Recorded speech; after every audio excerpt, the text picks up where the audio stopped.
What would we do without songwriters? Without the worlds they create and bring into our lives? Without the lyrics that give expression to our emotions? And where would we be without the melodies which inspire us to great heights? Welcome to Season 3, Episode 2 of Song Chronicles. In today's rapidly changing world of content and content creation rights, songwriters have had to step out from behind the curtain and advocate for the incredible work that they do. And in today's episode, I speak with a songwriter who has done just that, Michelle Lewis. Michelle has written for artists like Cher, Sean Colvin, Hilary Duff, Kelly Osbourne, and Amy Grant, as well as making her own albums and composing and performing for film and television. An Emmy Award-winning songwriter, she is one of the co-founders of SONA, Songwriters of North America, an advocacy organization fighting for the rights of songwriters. In today's episode, we talk about her background and experiences in the industry prior to the world of streaming and how the changing landscape of how music is monetized transformed her into an advocate for music creators. Michelle gives us a deep dive into how important it is for songwriters to have a seat at the table. Join me in welcoming Michelle Lewis to today's episode of Song Chronicles.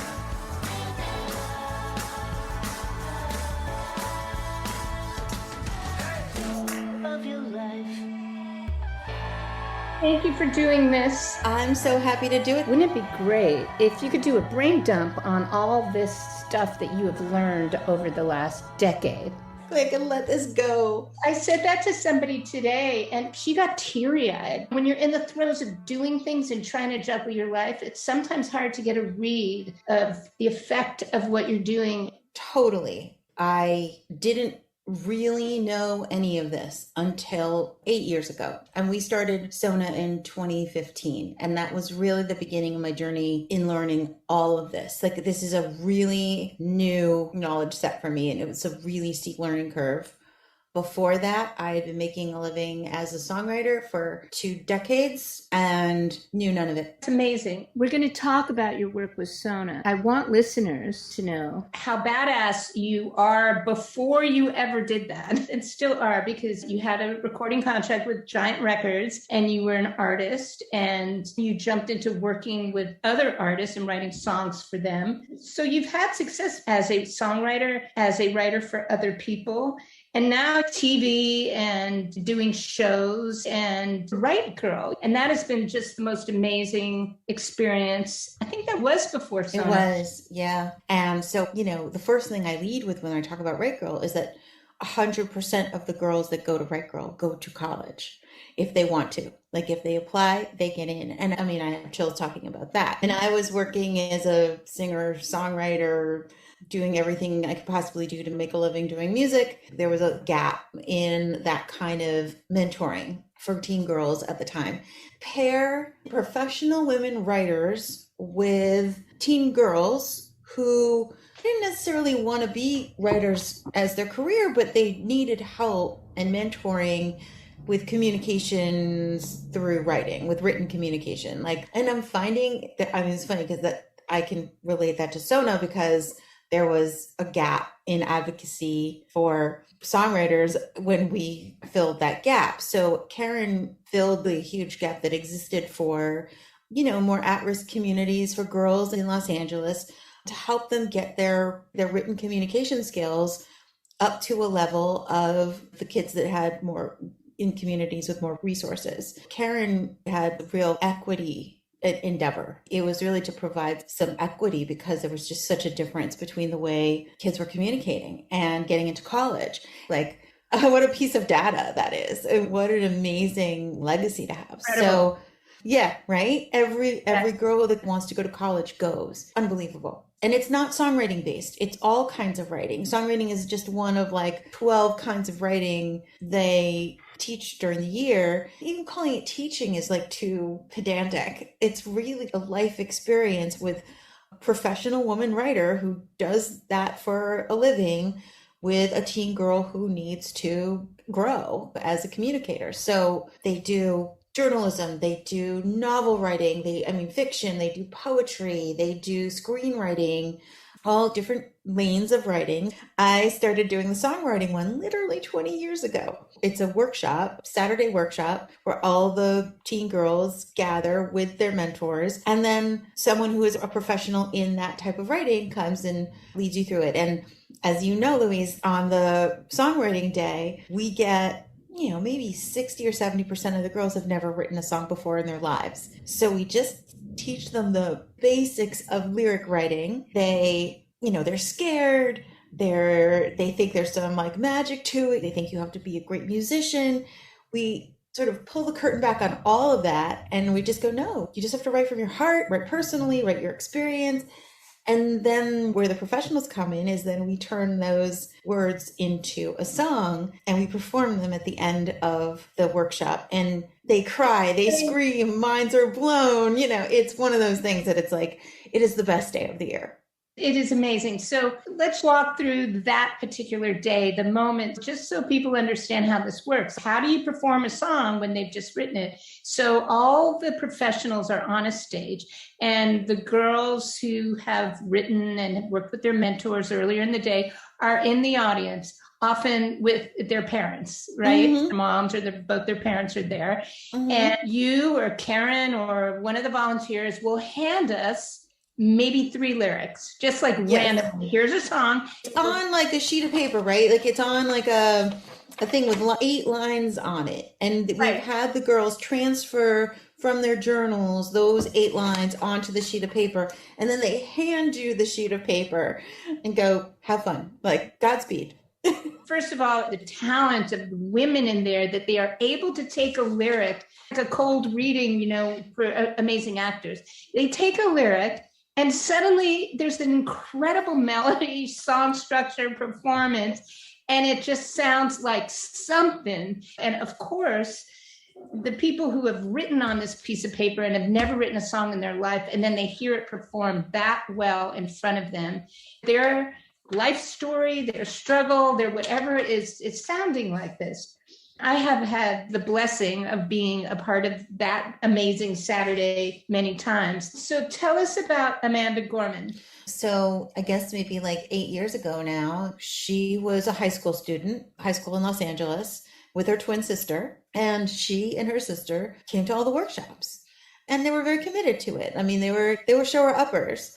So I remember her because she was always, I remember Amanda in particular because she was so ready to jump up on the soapbox. Now, there's a thing called soapbox that they do at every workshop, where in the before times when they were in person, there was literally a box that they would stand on in front of a microphone and just go off. Now it's a square on the Zoom, but they raise their hand for. And you can spout it off on something, a rant, you can read a poem. It's just sort of like an extemporaneous moment for these girls, and it makes it freeing for them. Like the first time they could just be handed a microphone and say whatever's on their mind and people will listen.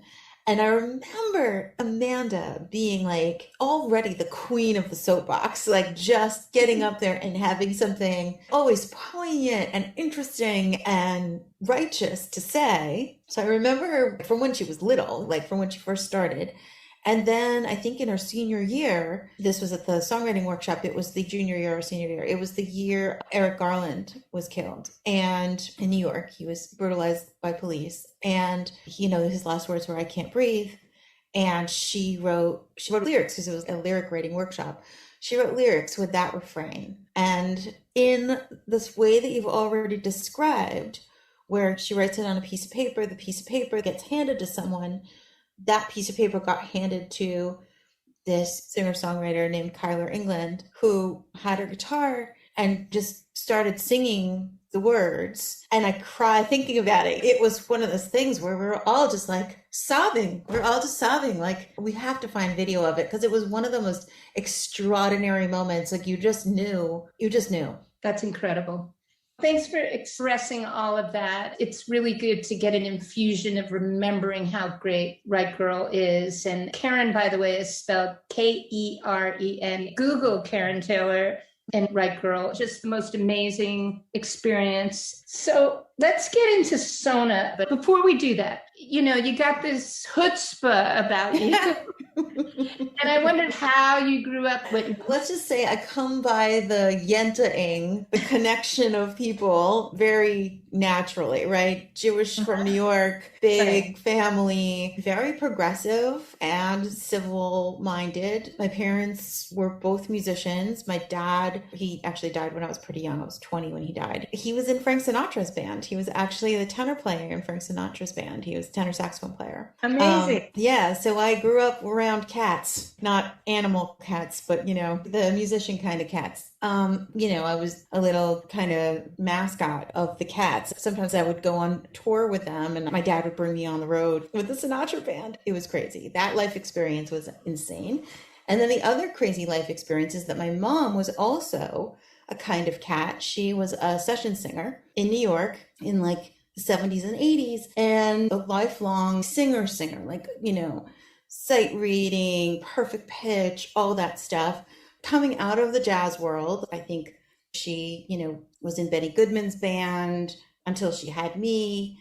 And then I came along early 70s and then grew up in that New York world of, this is going to resonate with about 5 people, but the Musicians Union would meet at the Roseland Ballroom. Members of the Musicians Union would go meet and they would call out for, I need 3 tenor players and 2 altos for Saturday. Everyone would run up to the mic with their date books and fill in dates for club dates. And my dad would bring me to that when I was 3. So I literally, was raised in this kind of feral cat community. I love that. Feral musician cats. Yes, completely.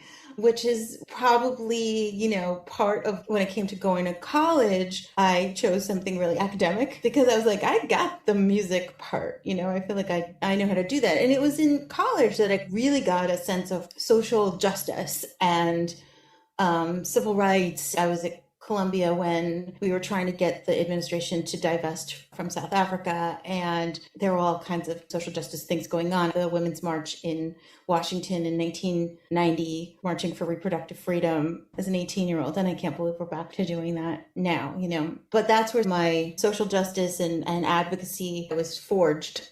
And then music was in there, but I think I just needed a break from it. And then as soon as I graduated, I was thinking I'd go to med school or I'd go to business school or do something sort of schooly. And I just started writing songs again. And there was nothing else I wanted to do, really. When we met, I think we wrote a song once and you were going to have a baby shortly after. Mm-hmm. You're doing all of this and being mommy at the same time. Yes, he's 15 now and he's a cat. I ended up basically my spawn is a cat. He is a jazz guitar player, total little freak. He plays his ass off. It's weird. He's got the improvisation gene that I have, but I don't really lean on as much for this kind of pop songwriting thing I do. My son is total cat. It's bred in the bone, as they say. It is. That's fantastic. So 8 years ago, you started SONA, and Yes. You have a lot of people on board who have been committed. I'm just going to say it's a long list of people who are on the board. I can just tell you the origin story of SONA is, as I said, I started writing songs right out of college, was writing for myself, then some of those songs would get cut by other people. As I kind of matured as a writer, found that I could really do that in that kind of more professional way, rather than just sort of, for myself. And that became my profession. So I stuck to that professional songwriter lane. And I had hits in that era of where you could make a living as a professional songwriter. Come 2015, though, I got to experience, what it was like to have a song on a record that sold millions of copies. I got to experience what it means, album sales, what they add up to and all that. And then,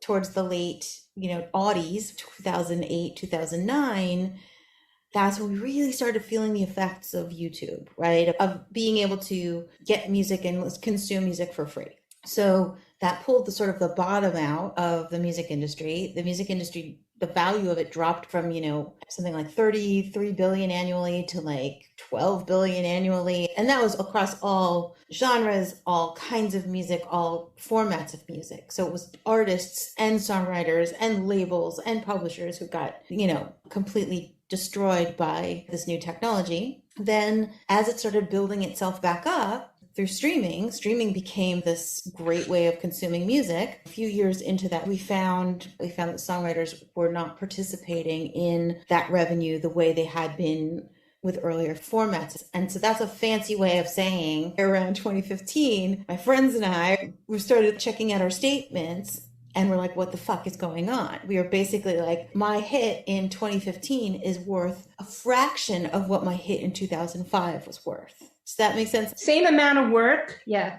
Completely devalued, worth so much less money because of the lack of mechanical royalty. You know, you would still get your performance royalties from your PRO, your ASCAP, your BMI, your CSAC, you know, as a writer in the US, but terrestrial radio is kind of on the way out format. Really what's coming in such a huge wave is streaming. And streaming just doesn't pay songwriters the way any of the other formats did. And there's a bunch of reasons. We could get in the reasons, but what we found in 2015 that just sort of sparked us into action was literally looking at our statements and being like, what the fuck is going on? And so it was like Shelley Peiken, Pam Shane, my work wife Kay Hanley, Adam Dorn. The original 7 were Jack Kugel, and then of course with Dina LaPolte, who's this amazing attorney.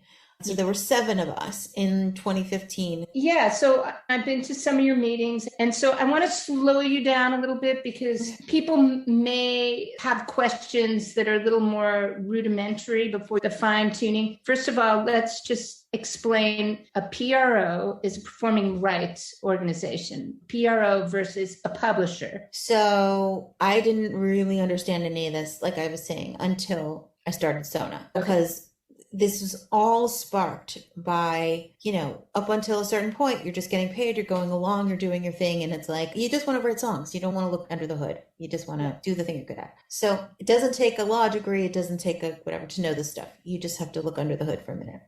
Mm-hmm. The difference between a PRO and a publisher, the PRO, the performance rights organization like ASCAP, BMI, CSAC, and GMR in the United States, they, you know, when you go into a restaurant and there's music playing in the background, or a store, or the radio, you're listening to the radio and songs come on that you love. Every time it's like the music in the air, right? The music that you hear that you don't select, somebody else does it for you. It's being programmed by somebody else. But when they select that music and they play it out into the world, that is a performance. That is considered a performance. So it's a public performance right. Every time that happens, it's a little piece of the royalty that gets added up into your PRO, into your account. And if you have a hit, that adds up to a lot of money. So when you hear about the cha-ching of having a hit, oh, your song's on the radio, cha-ching, the cha-ching, a lot of times it has to do public performance, teeny, but it does add up to being played all around the country, all around the world. It adds up to a decent amount of money. Same with if your music is played on television, on like a network or a cable station, and people watch that show, it's aired, there's your music in it. That's another little piece of a royalty, a cha-ching moment that happens that adds up. And then quarterly at ASCAP, I think monthly at BMI, you get a statement, you get a check, mailbox money. Well, you know what? Calling it mailbox money is not fair because that makes it seem like it's extra money. This is the songwriter's living, is that public performance money. That's one part of the money that we get. The other part is publishing. Publishing is kind of literally what it says. It's like the reproduction of your song. And it is associated with copyright, like that you wrote the lyrics and the music. If you wrote original lyrics and music from your brain, from your heart, that's all yours. Every time that gets reproduced on a record, well, it started with piano rolls. That's why it's called a mechanical, because piano rolls are this mechanical device. So starting with mechanicals, with piano rolls, every time that gets replicated, then, you know, LPs, tapes, cassettes, DATs, whatever, CDs, you get a little piece of a mechanical royalty for that replication. And that is publishing. So there's your public performance and your publishing. They're both for your copyright, and that is a songwriter's living. Well, question, with digital, does that count as a reproduction? That was the conversation. You're very smart. That was the conversation, right? Like, is it a public performance or is it a reproduction? The way the MMA, the Music Modernization Act that passed, the way the win that we got is that, yes, there is. It's almost like a rental. You're not buying a new copy of that song, but you're renting it for your one listen. Yes. And so that's why it's such a small amount, right? Like when you see what people get paid per stream is point, right? So there's a decimal point, and then there's a zero and a zero, and then there's a number. You're getting 1/100th of a penny per stream every time, because it's one person opting to listen to your song, at that time. But there is a tiny piece of a mechanical in a stream. So here's an interesting thing. You say it's a rental, but previous to streaming, you paid for a download at 99 cents or whatever it was. It still was a rental because you didn't own the rights to the song. It was only for you to listen to. You couldn't sell it to somebody else. You just owned the ability to listen to your song as much as you wanted to listen to it. You never owned it anyway. So for them to say, we're paying you very little because you don't own it, you're just renting it, it's like Newspeak or something. It's not a justification for the massive reduction in pay. But the public has decided that they love streaming. We love streaming. Best. Yeah. I love that I can make playlists. I love that I can send a playlist. I love that it's not taking a room on my hard drive and it's on demand. And so we all love our streaming and we like it that way. And so we're not going to go back. I'm going to bring up things I remember from your town hall like 5, maybe 6 years ago. The laws that are in place for this super modern technological world that we live in stream were made over 85 years ago. And the laws were written for the world of piano rolls. The fact that the streaming companies saw a loophole where it's basically the Wild West, where, okay, there are no real estate laws, so let's just claim all this like open land as ours. Let's just say we own it, because there are no laws to decide. So then SONA, which is Songwriters of North America for our listeners, you may find other SONAs, but it's Songwriters of North America. SONA decided that there's people taking advantage of the fact there are no laws that relate to the world as we live in today, and songwriters are getting screwed, and we have to create these laws. So just to clarify a little, it's two different things. You know how I was saying there's the two ways, there's actually 3 ways. The way we didn't get into is sync, right? There's 3 ways that songwriters mainly make money. You can argue that there's maybe a little more than that, but for the most part, it's your public performances through your PROs, through your publishing with your publishers, if you're self-published, or through your publishing, and through sync. And a sync, which you probably know as well or better than I, is when your music is synchronized to a visual through something like on television or on a movie or even like a YouTube video. Everything visual that has music with it is synced. And so the license to put the music with that video is called a sync license. And there's a payment, there is a fee associated with that sync. And that is the one part. So we say that a songwriter's income is 75% regulated by the US government. The 25% that we're talking about that is not regulated, that's what it is. It's the sync. That is a free market negotiation. So if I want to use your song in my TV show, there's no law I can lean on to say like, well, because the law says you have to give me that statutory rate. You say, I want 20,000. I say it's a free market negotiation. We negotiate, we come up with a fee. It's not prescribed to us by a law. Everything else, all the other ways we make money, publishing, PRO money, that's all dictated by copyright law. Does that make sense? Right. And copyright law is based on a period of time that preceded the realities of how music is consumed today. Exactly. So, copyright law was like the laws of copyright were written, in the early 1900s based on piano rolls. The first Copyright Act was like 1909. The Department of Justice deals with ASCAP and BMI, specifically in the US, to prevent antitrust, basically antitrust behaviors. So because ASCAP and BMI both have, ASCAP has 40% of the songwriters in the US, 45%, and BMI has like 40%, and then the rest of the 5% are CSAC and GMR. I think GMR has under 100 writers.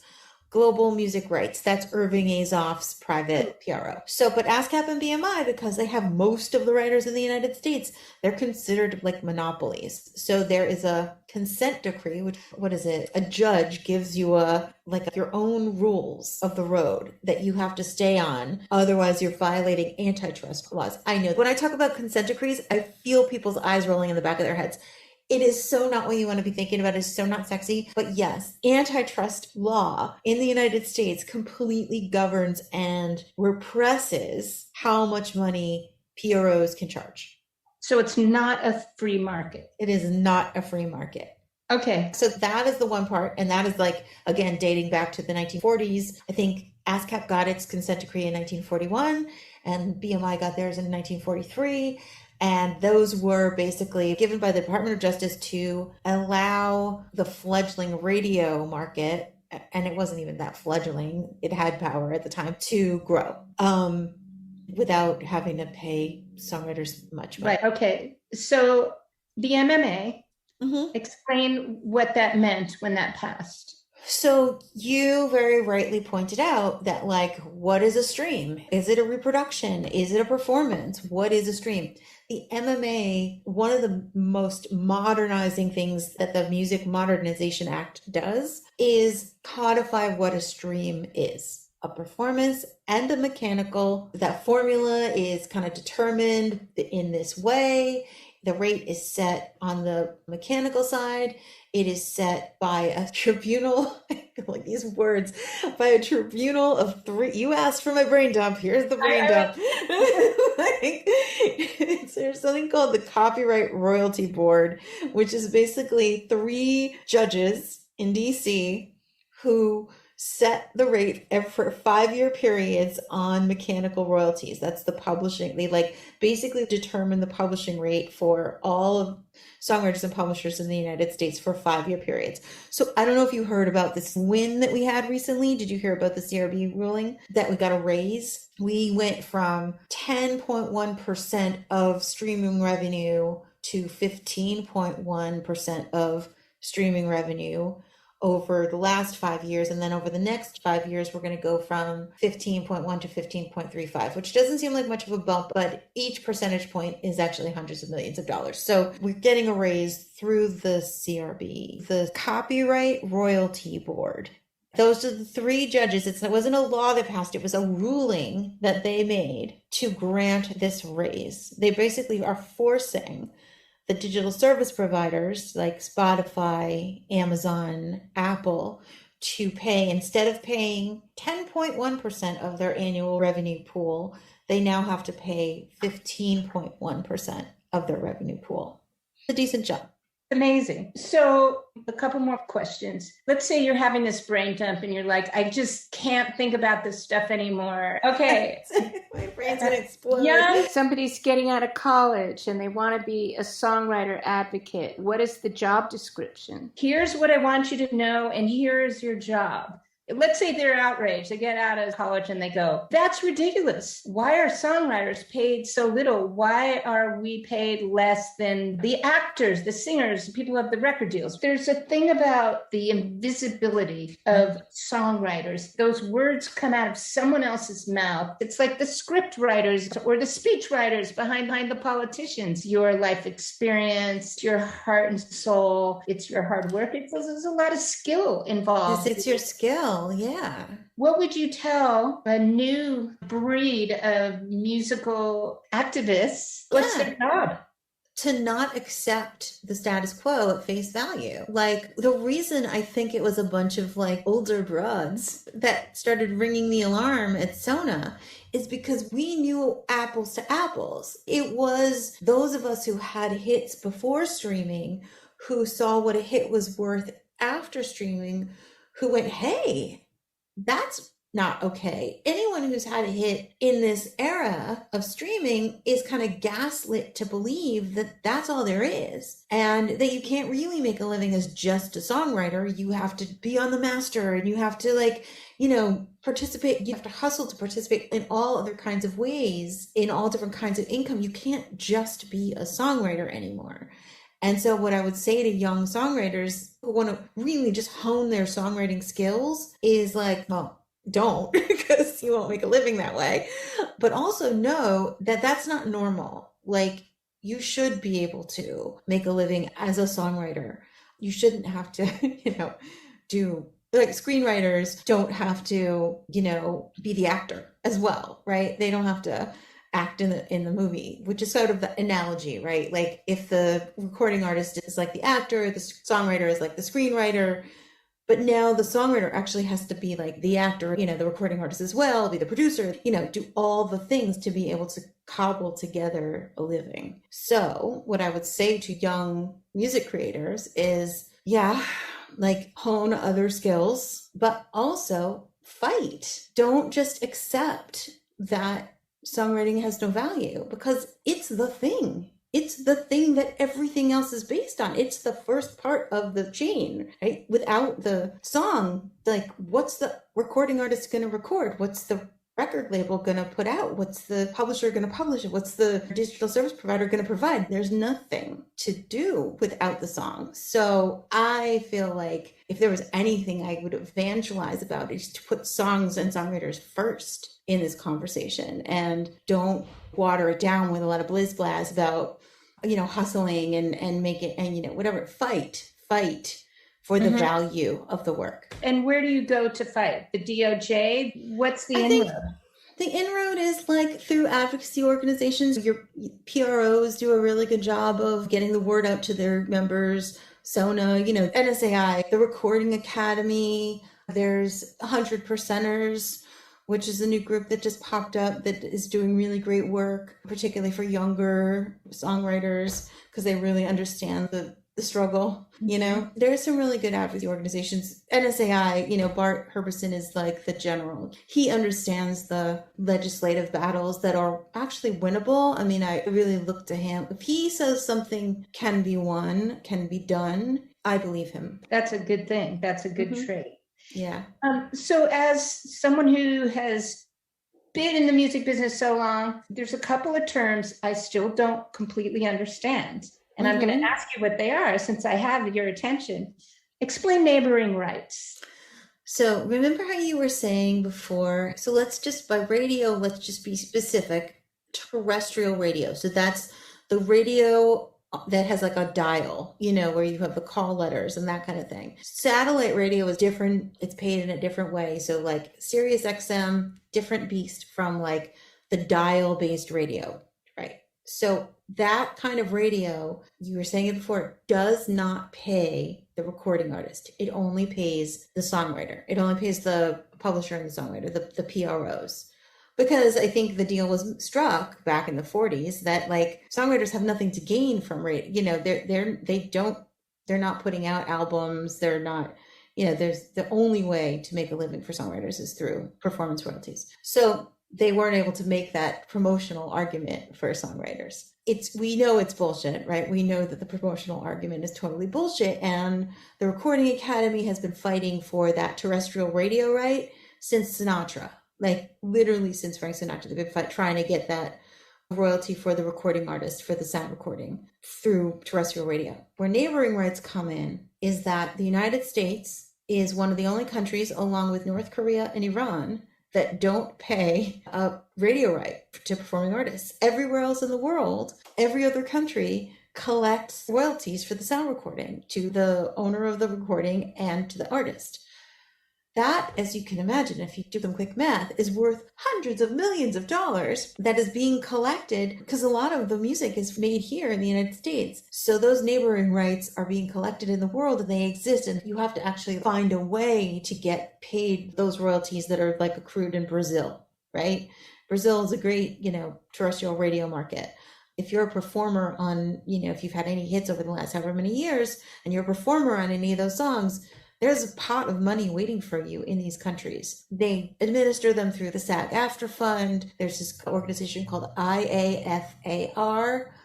I forgot what that stands for, but IFR, which also administers neighboring rights. There's quite a bit of money out there for people who have performed on the songs that they've written, for performance, for recording artists that out in the world based on that terrestrial radio right that we don't get. So our PROs, like ASCAP is not going to send a check for my neighboring rights. I have to collect it elsewhere. You can collect it through Sound Exchange. You can collect it through IFR. You can collect it through SAG-AFTRA. There are a bunch of ways you can collect it, but no, it's a different rate from what the PROs collect. And actually, it's not that ASCAP doesn't want to collect it for you. They cannot, because they're prohibited by their consent decree from collecting it. 15 years or 20 years ago, is that money still sitting somewhere? It depends on the country. In France, they never liquidate. So the money that's sitting maybe at SACEM might still be there. So it sort of varies country to country. And this is for the artist, not the songwriter. Exactly. This is for the performing artist. And not just the artist, but the musician, the background singers, the producer. Anyone who participated in the making of a sound recording has money. Now, is this only when digital distribution came up? Because I know that when I upload a song to my DSP provider, let's say it's DistroKid or TuneCore, whatever it is, they didn't used to do this, but now they want to know who produced, who was the leader on the arrangement, who engineered. And so all these people can get paid because their names are in there. And it doesn't take money out of the songwriters or the artists. It's just, imagine if there was a whole other royalty right that was getting paid to the performer. That's that, because there is in other countries. That is somebody who's been a recording engineer their whole life, and they're on tons of records out there, and they don't know about this, and they've got grandchildren, and they want to pay their medical bills. Where are they going to find their money? The SAG-AFTRA/AFM, which is the American Federation of Musicians, it has a fund. You have to go ask for it? Literally go to the website and look for your name. Okay, got it. So there you go, people. You can send us a thank you note. Yeah, it's so interesting. I mean, during the pandemic, when people were really like hurting and worried and all this stuff about, revenue streams, how they were going to pay rent, we did a lot of work around getting every dime in the door. So we held a lot of webinars and workshops on finding that, those neighboring rights funds, the unmatched royalty funds, like all these sort of black boxes that exist globally of unclaimed money that might actually have your name on it. Yep. And it's like, whoa, where'd this come from? In a black box somewhere. Okay, so this is all super helpful. What is fair use? So this is way more of a lawyer question. I haven't gotten into so much fair use, but I know for like YouTubers and people who deal with video content and stuff like that, when they get like these DMCA warnings that they might be infringing on DMCA copyright law, the Digital Millennium Copyright Act, that's where it's from. And this was sort of the rules of the road around what you can use on these new digital platforms, which at the time were new, now are not, like YouTube or whatever. And like if I'm a video streamer and I'm playing Fortnite and I want to have my favorite, Death Cab for Cutie song on in the background while I'm, I want to score my streaming with a favorite song. I can't just use it, right? I can't just like throw it on there. If I wrote it, then yeah, okay. Or if I license the rights to it, I can. But that's a sync, in the copyright world. That is considered a sync. So it falls out of the purview of fair use. There are things that are considered fair use. I think if you use it for like a very short amount of time for education, but fair use, that is definitely a blind spot for me because I am not a streamer.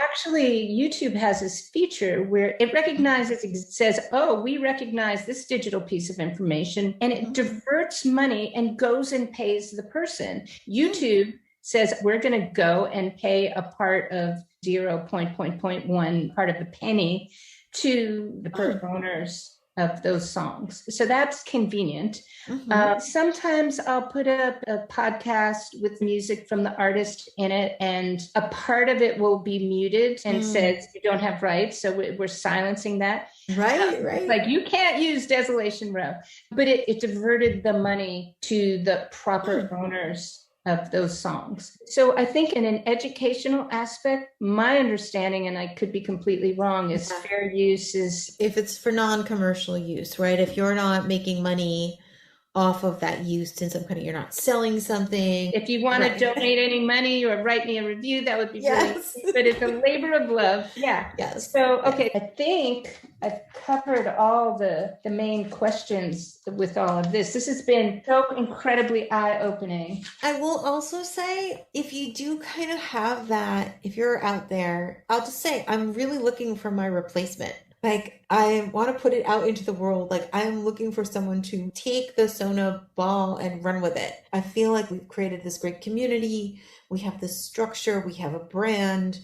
We are respected and known in DC, on the Hill, among all the trade associations. Like, we exist and we are at the table. But I have a show that I created that I'm trying to get finished with the first season of, and I am, I've done this, I'm 8 years in as a volunteer, and I feel like the next battles are going to be like monetizing TikTok, the metaverse, video games, Roblox, all that stuff. Like, so much music is going to be consumed on these platforms, and we were late to those conversations with the streamers, with Spotify and Pandora and Apple. That was a problem. The next frontiers are here, and it would be great for people with skin in that game to participate in these conversations more so than me, because I'm done. Like, I gotta put out the door. Like, I'm going to write my show. I mean, I'm here for the fight, but I would love to find a music creator who's relevant, who, loves the job, who's passionate about the job enough to fight for it, and also has that kind of policy brain and can educate and fight for it, not just, on TikTok or whatever, but like in DC. Yeah, you need a legal business brain and a creative brain. And this is a good point here. Part of the reason that creators have been able to be so easily gaslit, because we love what we do. We would make music if we were not paid a penny to it, because this is what we were put on the planet to do. We have to tell our stories. We have to speak our hearts. We have to make music. It's energizing. It's better than any medicine they could give you. I think in lyrics. I think in rhythm and rhyme. Like, my brain, if I'm left to my own devices and I don't try to talk about copyright, first thing when I wake up, I'm not thinking about that. I have songs in my head, unfettered. My brain goes to music. I get it. You totally get it. So it's weird to have this policy brain too. I mean, it might have been because I went to Columbia and I have some attorneys in my family and, policy people in my family. And I kind of grew up talking about this stuff. There are others. Yeah, there are others. And yes, this is the thing. When I saw you, I was like, I wanted to not do the podcast for a while and give myself a rest and finish my record. But I felt they need to hear Michelle. Yeah, here's the thing. All I want to do is work on my song. All I want to do is exactly what our kids are doing. Want to set up a camera, play a song, and make a little video and share it with the world that day. Yes. That is energy back, rather than, being in the business brain, answering emails and having to go to meetings. But shit has to get done, because if we don't fight and bring it, tie a bow around it, present it in a way that people can understand what is going on, because it's when it's behind closed doors and nobody understands. I mean, your point was how people who don't know what it was like before will just think it's fine. And it's going to get into a whole other area with virtual reality. That is a question. So is digital real estate real estate? If you can't physically step in it, but you're spending 3 hours there and people are, able to advertise in that space, you're spending 3 hours, maybe it is real estate. If you're hearing a song in the metaverse, it's still being reproduced. Right. You're still hearing it. It's still a performance. And if you're using it on demand in the metaverse, then it's a mechanical. Or there could ostensibly be a mechanical. What is an NFT? Is that a mechanical? Like, there are all these questions as technology advances, which it will, that we need to be a part of the answers to. Because that's the problem with streaming, is that, we weren't there. We weren't at the table when those bits of pie were being handed out. We weren't seated yet. So that's why we ended up with the smallest piece. That's a very excellent point. So you brought up NFTs, non-fungible tokens. How does that relate to the creation of music? It's usually that there's music associated with the visual work. Like if you attach a piece of original music to the visual, it could be a separate right that goes along. Is it a sync? I think conceptually it is sort of that, but I actually don't fucking know. It's a whole area where money can be made and probably isn't quite yet. But we're not at we need to be at that table with people who care and know and all that stuff. It's like, oh my God, this is a great example of how songwriters can have their lunches eaten. If we're not a part, what is it? If you're not at the table, you're on the menu. Yeah. That is so good. That is so good. All right. So I think this is a good place to stop, but I will say, check out Doc McStuffins and Bambi. Oh my God. Well, I have newer stuff than that. So the thing I won the Emmy for is a show called Julie and the Phantoms. It was a live action series on during COVID that like teenagers just loved, and I'm really proud of that song that was in the series that we ended up winning an Emmy for, which was really nice. So there's Julie and the Phantoms. There's The Loud House. I've been nominated for Emmys for that show, and that's still going on. There's Ada Twist Scientist on Netflix. There's We the People. There's Vampirina. I've done a lot of shows. That's amazing. And when you were doing songwriting, you were doing a lot of genre bending, you weren't in a box. And so doing film and television really gives you an opportunity to express all your musical. It's the best. Yeah. It's the best. There's no genre we have to stick to. If this scene calls for a 60s surf rock song, we write a 60s surf rock song. If another scene calls for a, EDM number on there, at a Halloween dance party, and we want to write something kind of EDM-ish, we do that. Like, it's so fun. That's so great. I love that. Well, since we're talking about film and television, there's one thing I didn't bring up, which I could probably fill in, give your voice a break, but for people who don't know, syncing, often, if you're a songwriter, you work with a music supervisor. So if there is a production, they will usually hire a music supervisor whose job is to find music that fits certain scenes and cues in the piece. And their job is also to make sure that it's within the budget, that they can get the song within the budget. Sometimes if you hear the Rolling Stones in something, they have a big budget. I find a lot of the companies, because there's a big volume of stuff being made for film and television, that they want to do it quick and they want to do it cheap. And also, there's a lot of competition. Everybody wants to get on film and TV. So often they will ask you, is it pre-cleared? And what does that mean? It means I've spoken to my co-writers. I published myself.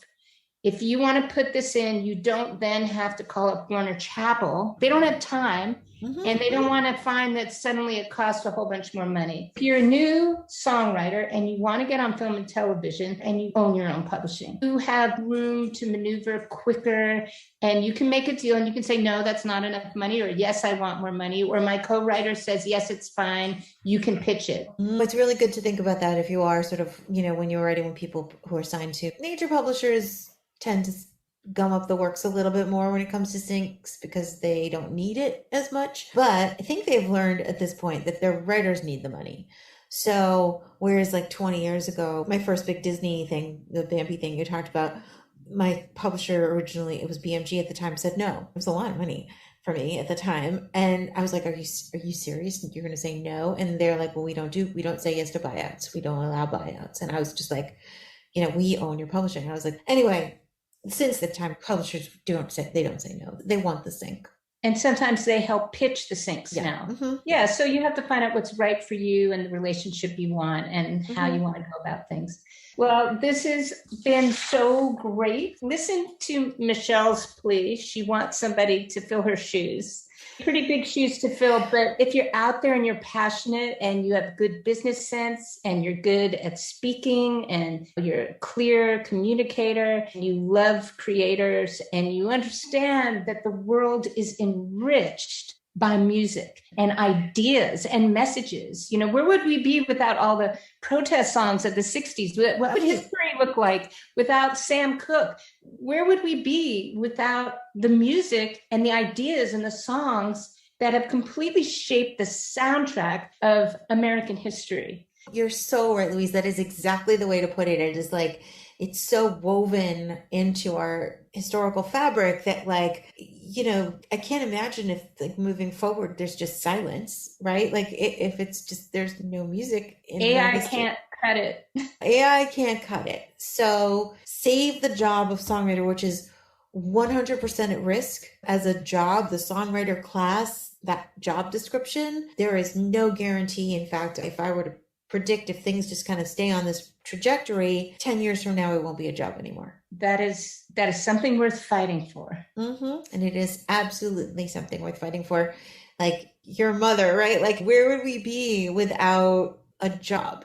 This is somebody's job to write these songs that are our soundtrack to our experience. So lose that. Yeah. And the quality of music goes down and the quality of life goes down. Right. So wearesona.com is our website, and there is actually a page on the website to, you know, apply for the job. But if you know me or if you know Louise and you want to get your resume directly to me, I will say to listeners, find Michelle on the Songwriters of North America website, wearesona.com. If you can't find Michelle there, you can reach us on our socials and you can reach me and I will forward what you send me to Michelle. Yes, definitely.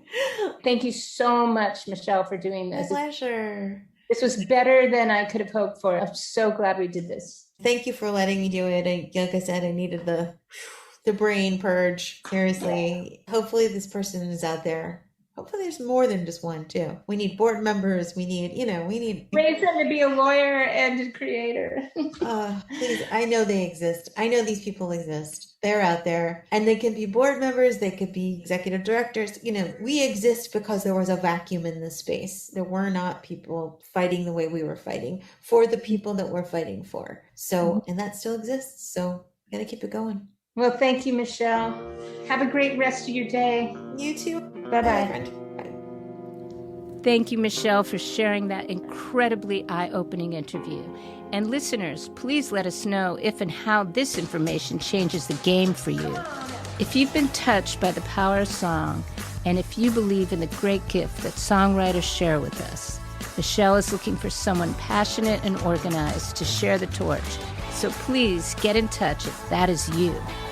Our next episode will feature singer-songwriter Billy Valentine, who's got a new album, Billy Valentine and the Universal Truth, which conveys outrage, empathy, and celebration of Black America. Junkie walking through the twilight. Covering songs by Gil Scott-Heron, Curtis Mayfield, Prince, Stevie Wonder, and War. Hear his first two singles, Home is Where the Hatred Is and My People Hold On, out now. Join us next episode for a great conversation with Billy Valentine. Home is where the hatred is. You've been listening to Song Chronicles. I'm your host and producer. It's filled with pain, and it might not be such a bad idea if I never went home again.